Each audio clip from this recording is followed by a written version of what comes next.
The match has not started yet, but the supporter is already counting losses. His club plays again in a few days. The table is tight. One bad result can change the mood of the week. The team has been holding itself together through injuries, suspensions, tired legs, and the ordinary grind of the Brasileirão, where every round leaves a mark. The international break is not outside the season.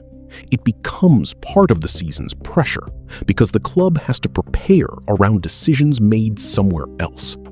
Then the call-up list arrives. A starting midfielder is going to the Seleção, maybe the forward too, maybe the goalkeeper. The club badge stays on the calendar, but the bodies leave. Training changes. The manager adjusts. The next match is still there, waiting. Only now, the supporter is not thinking first about Brazil, the anthem, or the old pull of the yellow shirt. He is thinking about the away game after the FIFA date. He is thinking about the flight back. He is thinking about a player returning with heavy legs or a minor muscle pull, or the kind of fatigue that does not sound serious until it translates to 3 missed matches. This is a strange place for the Seleção to begin.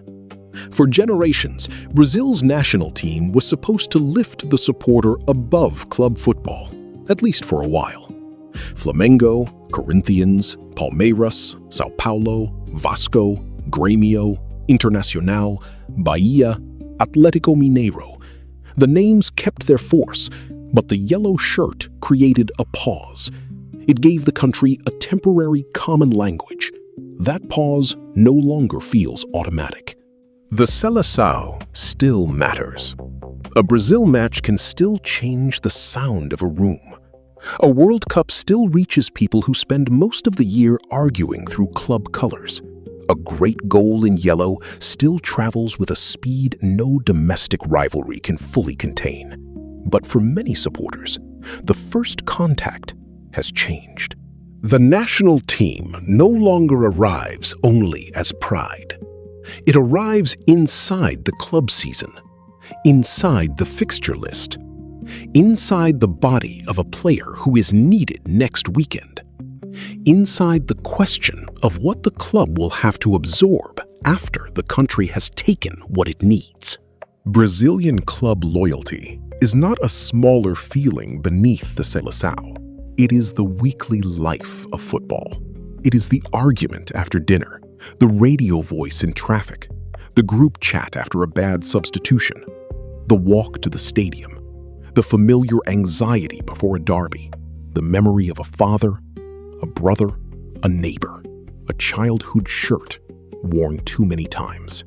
The club is where football repeats. The Seleção appears differently. It comes in windows, qualifiers, friendlies, Copa America, World Cup cycles. It can gather emotion quickly, but it does not live with the supporter every week. It asks for attention, then disappears again. The club remains with the consequences. That is why a call-up can produce pride and irritation in the same breath. A supporter can want his player in yellow. He can feel the recognition of seeing someone from his club chosen for Brazil.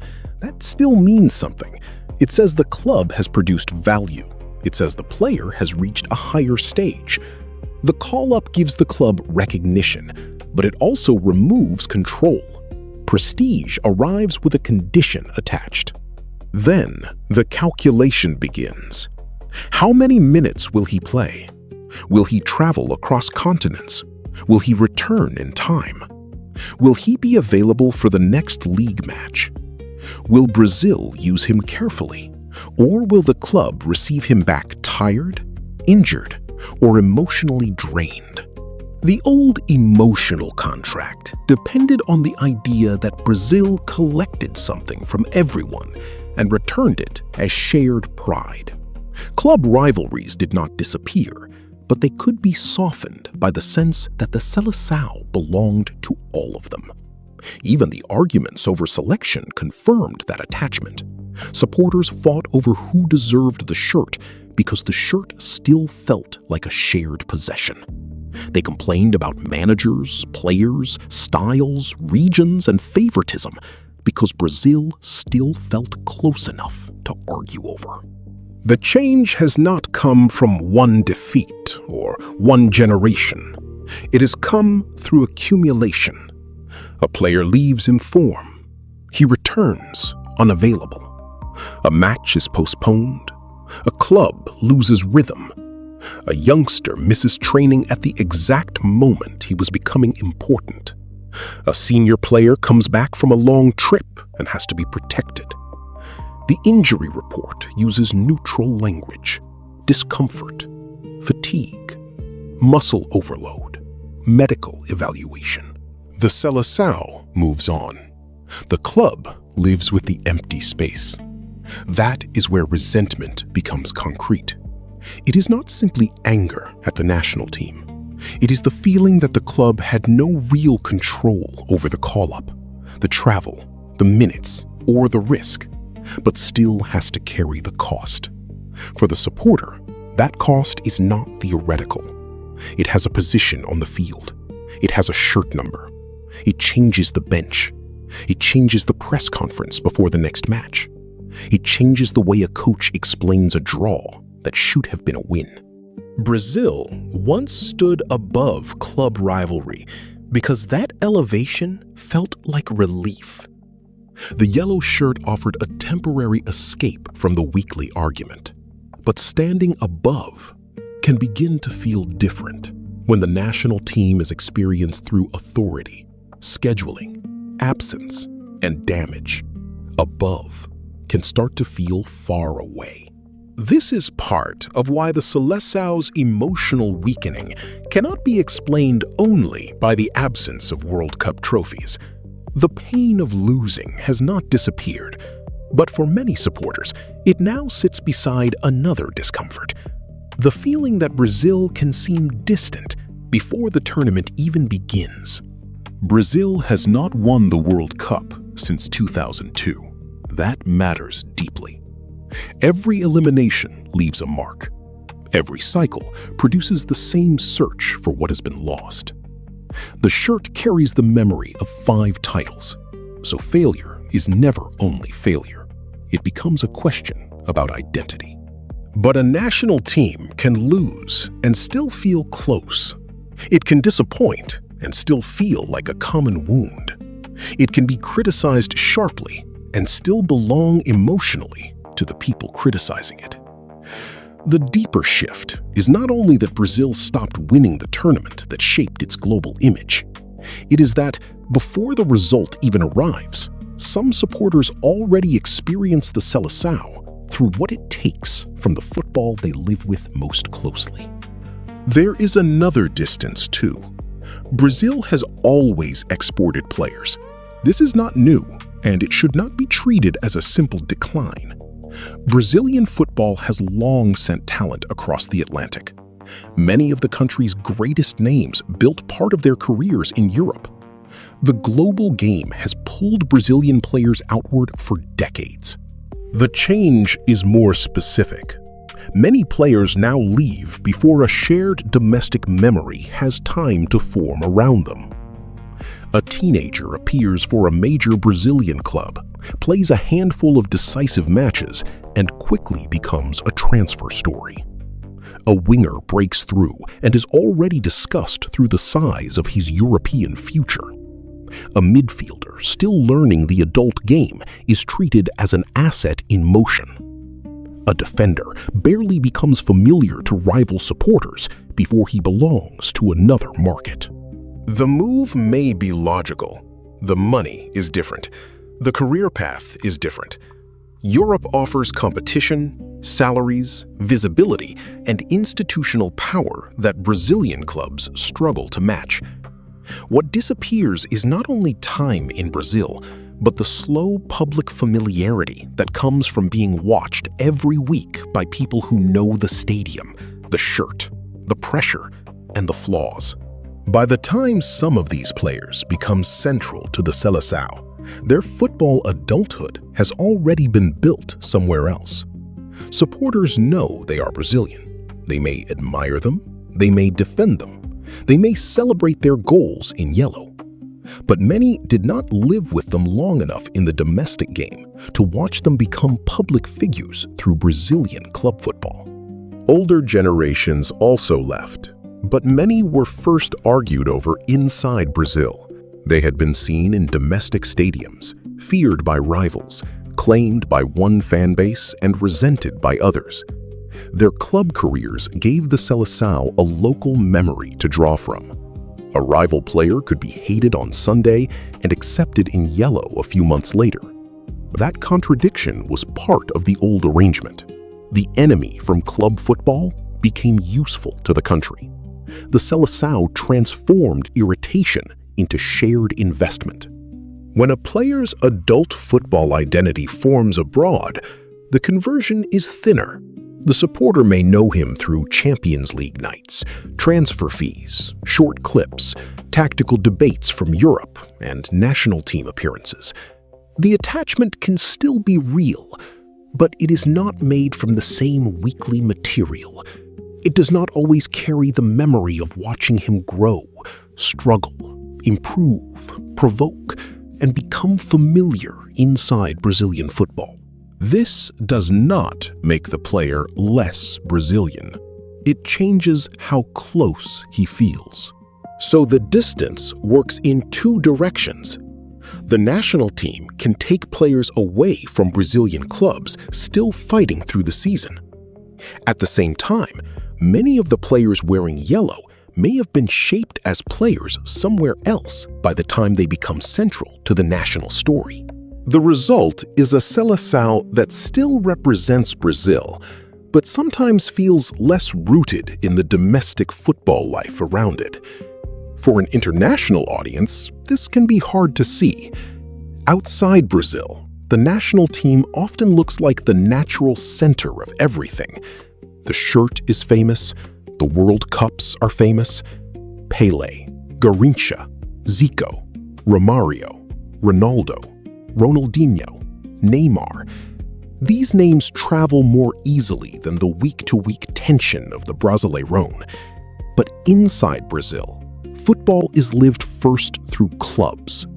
The national team may be the most recognizable symbol abroad, but it is not where most supporters spend most of their emotional time. They spend it with clubs that lose players, sell prospects, fight crowded calendars, handle pressure from supporters, and survive inside a football economy that often feels unstable. This is where the CBF becomes part of the emotional story. The Seleção is not only 11 players in yellow. It is the institution that calls them. It is the calendar that interrupts. It is the commercial logic around friendlies, travel, visibility, and control. It is the authority that reaches into club football and removes bodies from it. A national team needs players. Every national team does. The problem is what happens when that need is felt less as shared belonging and more as extraction. The supporter does not separate the shirt from the system as easily as before. The yellow still carries memory, but it also carries the institutions around it. It carries the calendar. It carries distrust. It carries the feeling that decisions are made above the clubs and then delivered downward as consequences. That is why the old pause has weakened. When Brazil played, club rivalry once moved aside more willingly. Not because everyone agreed, not because the Seleção was pure, but because the exchange still felt emotionally worthwhile. Supporters gave attention, suspended some of their club hostility, and received the feeling of belonging to something larger. Now, the exchange is less clean. A supporter can still want Brazil to win and resent the timing of the match. He can still feel proud that a club player was called and angry that the same player might miss a league game. He can still know the force of the anthem and think about the next round of the Brasileirão before the anthem ends. These feelings do not cancel each other. They show how much the old arrangement has changed. The Seleção still carries things no club can fully replace.